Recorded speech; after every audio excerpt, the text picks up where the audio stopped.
Hi guys, in this video I will show you how to see Snapchat favorites.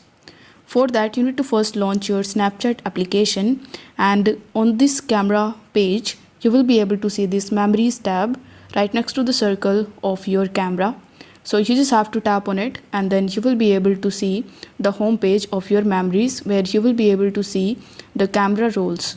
Now in order to see your favorites you just have to swipe and then tap on stories.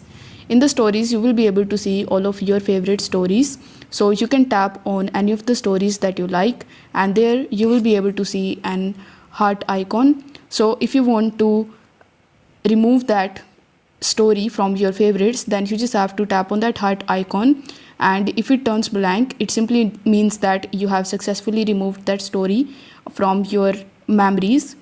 If you want to get it back, then you just have to press the heart icon again and then you will be able to get it into the stories tab. So I hope this video was helpful, and if it was then don't forget to like the video and subscribe to the channel. Thank you so much for watching.